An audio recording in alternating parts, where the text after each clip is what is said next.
Hi hello അസ്സാം വലൈക്കും. അപ്പം അങ്ങനെ വെയിറ്റ് 79.20 ആണ്. അപ്പം മാഷാ ഇന്ന് ഒരുപാട് കാര്യങ്ങൾക്ക് വീണ്ടും വീണ്ടും തുടക്കം കുറിച്ചിട്ടുള്ള ദിവസമാണ്. 2 മാസങ്ങൾക്ക് ശേഷമുള്ള മടി അങ്ങ് പൂർണ്ണമായിട്ട് മാറ്റി. ഇന്ന് ജിമ്മ് സ്റ്റാർട്ട് ചെയ്യാൻ പോവാണ് കേട്ടോ ഞാൻ. അപ്പോൾ ഒരുപാട് പേര് ചോദിക്കുന്നുണ്ടായിരുന്നു ഇപ്പം എന്താ വർക്കൗട്ട് ചെയ്യാത്ത. നമ്മൾ നോമ്പിന് മുമ്പേ സത്യം പറഞ്ഞാൽ നിർത്തി വെച്ചതാണ്. പിന്നെ അങ്ങോട്ട് തുടരും. ഇല്ലെങ്കിലും ഒരു കാര്യം ആ ഒരു റെഗുലർ ആയിട്ട് നമ്മൾ ചെയ്യുകയാണെന്നുണ്ടെങ്കിൽ ആ ഒരൊറ്റ ഇതിലങ്ങ് പോവും. പഠിച്ചവനെ എനിക്ക് ഈ ഡയറ്റ് വീണ്ടും നിലനിർത്താനുള്ള കഴിവ് തന്നേ ഉള്ളൂ. കാര്യം എങ്ങാനും ഒന്ന് തെറ്റിപ്പോയാൽ വീണ്ടും വീണ്ടും നമ്മൾ ഒരു എന്താ പറയുക ഒരു ഉഴപ്പിലേക്ക് അങ്ങ് പോകും. എന്തായാലും ആ ഒരു കട്ട സപ്പോർട്ടായിട്ട് കൂടെ നിൽക്കുന്നത് കൊണ്ടാണ് അങ്ങനെ നിലനിന്ന് പോണത്. അങ്ങനെ 105 നിന്നും യാത്ര തുടങ്ങി. ഞാൻ വീഡിയോ ചെയ്യാൻ തുടങ്ങുന്ന സമയത്ത് എനിക്ക് 99.50 ആയിരുന്നു. അതിന് മുന്നേ ഒരു 2-3 മാസങ്ങൾക്ക് മുന്നേ ഞാൻ 105 ആയിരുന്നു. അതിൽ നിന്നാണ് ഞാൻ ഇപ്പോൾ 79 എത്തി നിൽക്കുന്നത്. മാഷാ അല്ലാ ഏകദേശം ഒരു 7 മാസത്തെ ജേണിയാണ്. ഞാൻ വിശ്വസിക്കാൻ പറ്റാത്തൊരു ചേഞ്ചിൽ എനിക്ക് എത്തിപ്പെടാൻ പറ്റിയത്. എന്തായാലും നിങ്ങളുടെയൊക്കെ സപ്പോർട്ടും കൂടെ കൊണ്ടാണ് കേട്ടോ. അത് മറക്കാൻ പറ്റൂല. അത് പറഞ്ഞപ്പോഴാ ഡെയിലി രാവിലെ ഇഡ്ഡലിയും സാമ്പാറും നിന്നാ എങ്ങനെ ഇരിക്കും? എൻ്റെ തമ്പുരാനെ ഒന്നും പറയണ്ട.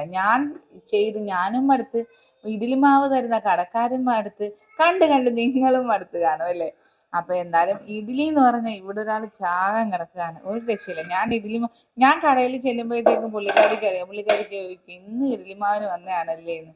ആ ഒരു അവസ്ഥയിൽ എത്തി നിൽക്കുകയാണ്. അപ്പൊ ഇഡ്ഡലിയും സാമ്പാറും എന്ന് പറയുമ്പോഴത്തേക്കും നമ്മുടെ കൺട്രോൾ പോയി കിടക്കുകയാണ്. അങ്ങനെ രാവിലെ ഇപ്പോൾ ഒരാഴ്ചയായിട്ട് അടുപ്പിച്ച് ഇഡ്ഡലി സാമ്പാറാണ് കേട്ടോ. പിന്നെ ആ ചൂട് സാമ്പാറിൻ്റെ ചോദിക്കുമ്പോൾ പറയുന്നത് ആ ചൂട് സാമ്പാറിൻ്റെ ആ മണം അടിക്കുമ്പോഴത്തേക്കും ഒരു പ്രത്യേക സുഖമാണെന്നാണ്. അങ്ങനെ രാവിലെ നല്ല ഹെൽത്തി ആയി ഇഡ്ഡലിയും സാമ്പാറും ഒക്കെ ആയിരുന്നു. അപ്പോൾ ഇന്നലെ തലേന്ന് ഇഡ്ഡലിയുടെ മാവ് വാങ്ങിക്കാൻ പോയപ്പോഴത്തേക്കും ഞാൻ വാങ്ങിച്ചു വെച്ചാണ്. അപ്പോൾ ചെറിയാക്കി ഇപ്പോൾ എന്തെങ്കിലും ജസ്റ്റ് ഒന്ന് കുറയ്ക്കാൻ കൊടുക്കണം.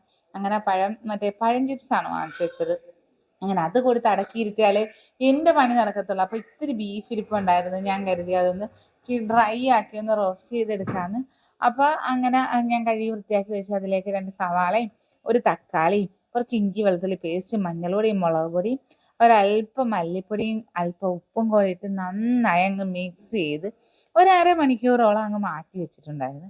അതിനുശേഷം നമ്മുടെ കുക്കറിലേക്ക് എടുത്ത് അങ്ങനെ തന്നെ അതങ്ങ് തട്ടി ഒരു നുള്ളു പോലും വെള്ളം ഒഴിക്കാതെയാണ് സത്യം പറഞ്ഞാൽ നമ്മൾ വെച്ചത്. പക്ഷേ 4-5 വിസിലൊക്കെ അങ്ങോട്ട് കഴിഞ്ഞപ്പോഴത്തേക്കും ആ സവാളയുടെ ഇറച്ചിയുടെയൊക്കെ വെള്ളം അപ്പടി അങ്ങ് ഇറങ്ങി വന്നിട്ടുണ്ടായിരുന്നു കേട്ടാ. അപ്പം അക്കണക്കിന് ഇച്ചിരി വെള്ളം കൂടെ ഒഴിച്ചിരുന്നേലേ എൻ്റെ തമ്പുരാനെ ഞാനിത് വറ്റിക്കണേൽ വല്ല പമ്പ് ഹൗസിൽ നാളെ വിളിക്കേണ്ടി വന്നേനെ.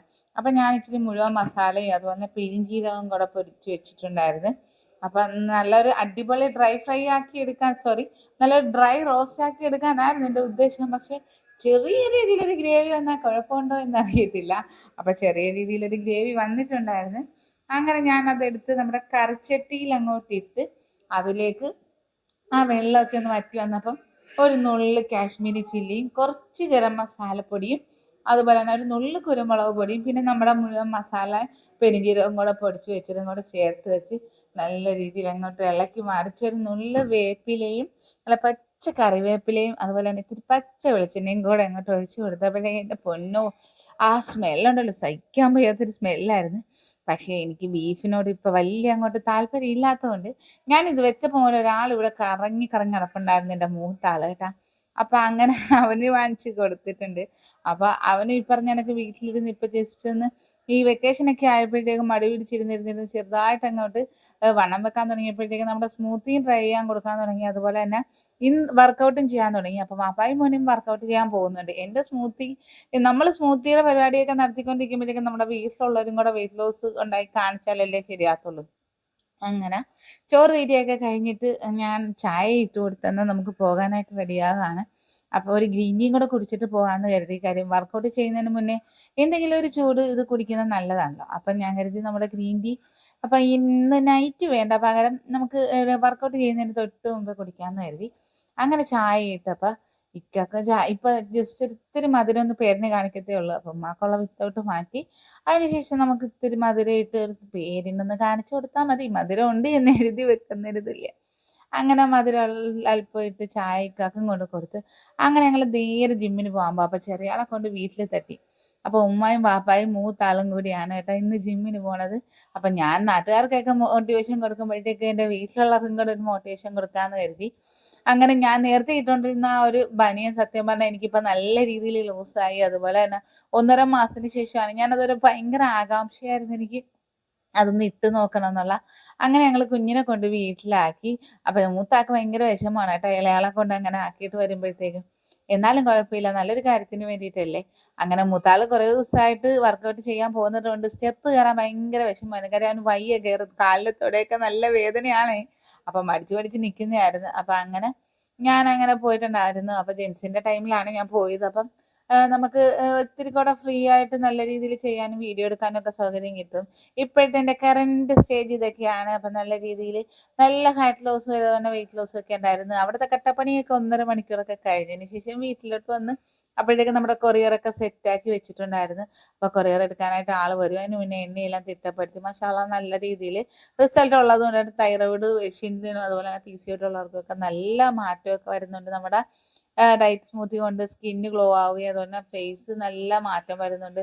ബോഡിക്ക് നല്ല ചേഞ്ചസ് ഉണ്ടാകുന്നുണ്ട്. നല്ല ഫാറ്റ് ലോസും അതുപോലെ തന്നെ നമ്മുടെ ഹെയർ പ്രോബ്ലം ഒക്കെ മാറുന്നുണ്ട്. അപ്പം അങ്ങനെയൊക്കെ ഒരുപാട് റിസൾട്ട് നമുക്ക് കേൾക്കാൻ പറ്റുന്നതിൽ ഒരുപാട് സന്തോഷം. ഞാൻ ഉണ്ടാക്കിയ ഒരു സ്വന്തം എൻ്റെ പ്രൊഡക്റ്റിൽ നിന്നും തന്നെ ഇത്രയും മാറ്റവും അല്ലെ ഇത്രത്തോളം കമൻസും ഒക്കെ കേൾക്കാൻ പറ്റുന്നുണ്ട്. മാഷാഅള്ളാ ഒരുപാട് ഒരുപാട് സന്തോഷം. നിങ്ങൾ എന്നെ സപ്പോർട്ട് ചെയ്തത് കൊണ്ടാണ് കേട്ടോ എനിക്ക് ഇത്രത്തോളം ഒരു ചേഞ്ചസ് എൻ്റെ ലൈഫ് സ്റ്റൈലിൽ തന്നെ വരുത്താൻ പറ്റിയത്. അങ്ങനെ 19 ബാച്ച് മാഷാഅള്ളാ ഞാനിന്ന് കൈകാര്യം ചെയ്തു പോകുന്നുണ്ട് വാട്സാപ്പിൽ. അപ്പോൾ ചിലരൊക്കെ ചോദിക്കാറുണ്ട്, ഈ സ്മൂത്തിയൊക്കെ കുടിച്ച് കഴിഞ്ഞിട്ട് വീണ്ടും തടിക്കൂലേ, അല്ലെ ഇതെങ്ങനെ മെയിൻറ്റെയിൻ ചെയ്യുന്നത്? നമ്മൾ ഏതൊരു ഡയറ്റ് ചെയ്താലും നമ്മൾ തന്നെ മെയിൻറ്റെയിൻ ചെയ്യാൻ ശ്രമിക്കണം. എന്നാലേ അതാണ് നമ്മുടെ കഴിവ്. അല്ലെ നമ്മൾ വണ്ണം കുറച്ചതിന് ശേഷം വീണ്ടും കഴിക്കാൻ അല്ലെ ഓവറായിട്ട് ഫുഡ് എടുക്കാൻ നോക്കിയാൽ നമ്മൾ എന്ത് മരുന്ന് കഴിച്ചെന്ന് വെച്ചാലും ഏത് ഡയറ്റ് ചെയ്തെന്ന് വെച്ചാലും തിരിച്ചു വരും. 1 കിലോ കുറയ്ക്കാൻ ചിലപ്പോൾ നമുക്ക് 2 ആഴ്ച വേണ്ടി വരും. പക്ഷെ 1 കിലോ കൂട്ടാൻ ഒരു രാത്രി നല്ല രീതിയിൽ ഭക്ഷണം കഴിച്ചാൽ മതിയാവും. അപ്പോൾ ആ ഒരു ഇത് കാഴ്ചപ്പാട് മനസ്സിൽ വെച്ചുകൊണ്ട് എൻ്റെ എല്ലാ സുഹൃത്തുക്കളും നല്ല രീതിയിൽ ഡയറ്റ് ചെയ്യുക. അങ്ങനെ രാത്രി വീട്ടിലേക്ക് ചപ്പാത്തിയൊക്കെ അതിനൊക്കെ ഉള്ള സെറ്റാക്കി വെച്ച് അപ്പോൾ സ്മൂത്തി ഇപ്പം അടിക്കുമ്പോഴത്തേക്കും ടേസ്റ്റ് വേണ്ടി എൻ്റെ മോനും വേണം, കെട്ടിയവനും വേണം, എല്ലാവർക്കും വേണം. അങ്ങനെ മൂത്താക്ക് ഒരു സ്മൂത്തി കൊണ്ട് കൊടുക്കാന്ന് കരുതി. അപ്പം അവനും കൊടുത്തു, ഞാനും കുടിച്ചു. അങ്ങനെ നിന്നപ്പോഴാണ് അവനിക്കും ചെറിയ ആൾക്കും ചിക്കൻ വേണമെന്ന് പറഞ്ഞത്. അപ്പോൾ ഇന്ന് ഫ്രൈഡേ ആണ്, അപ്പോൾ ഓഫർ ഉണ്ടായിരുന്നു. അങ്ങനെ അത് വാങ്ങിച്ചു കൊടുക്കാന്ന്. അപ്പോൾ അതേ നമ്മളേൽ മുമ്പേ നല്ല സൈക്കിളിൽ ഒരു റൗണ്ടും കൂടെ അടിക്കാമെന്ന് വെച്ചിട്ട് പോകുന്നതാണ്. അപ്പോൾ എന്നെയും തട്ടിയിട്ട് ചെറിയ ആൾ ആദ്യം കയറി പോയിട്ടുണ്ട്. എച്ചി വാങ്ങിക്കാൻ പോയതാണ് കേട്ടാ. അപ്പോൾ ഭയങ്കര ഇൻട്രസ്റ്റിൽ കയറി ഇരിക്കുകയാണ്. അങ്ങനെ ഒന്നകത്ത് ഓടി എല്ലാ ബഹളയൊക്കെ കുറേ കാണിച്ചു കൂട്ടി. അങ്ങനെ ചിക്കൻ വാങ്ങിക്കാനുള്ള ആ ഒരു മൂത്ത് അങ്ങനെ ഇരിക്കുകയാണ്. അവരുടെയൊക്കെ സന്തോഷമല്ലേ, നമ്മളുള്ളിടത്തോളം കാലമല്ലേ അവർക്ക് അത്രത്തോളം സന്തോഷമൊക്കെ കിട്ടത്തുള്ളൂ. മാഷാഅള്ളാ അങ്ങനെയൊക്കെ തന്നെ ഉണ്ടാവട്ടെ. അപ്പം അങ്ങനെ നമ്മുടെ കുടുംബത്തിൻ്റെ ചെറിയ വ്ളോഗ്, ഇന്നത്തെ വ്ളോഗ് ഇത്രയൊക്കെ ഉള്ളൂ. അങ്ങനെ ഞങ്ങൾ ഫ്രൈ പീസും ഒക്കെ വാങ്ങിച്ച് കശ്മലന്മാർ എന്നെ കാണിച്ചിട്ട് തീറ്റിച്ചു കേട്ടോ. അപ്പം എന്തായാലും നമ്മൾ പിടിച്ച് നിൽക്കുകയാണ്. കുറച്ച് സമയം വരും നമുക്കും കഴിക്കാനായിട്ട്. അപ്പം എന്തായാലും ഇന്നത്തെ വ്ളോഗ് ഇത്രയേ ഉള്ളൂ. ഇഷ്ടപ്പെട്ടാൽ ലൈക്ക് ചെയ്യാനും ഷെയർ ചെയ്യാനും മറക്കരുത്. അപ്പോൾ അടുത്തൊരു വീഡിയോ വരുന്നത് വരേക്കും ടാറ്റാ.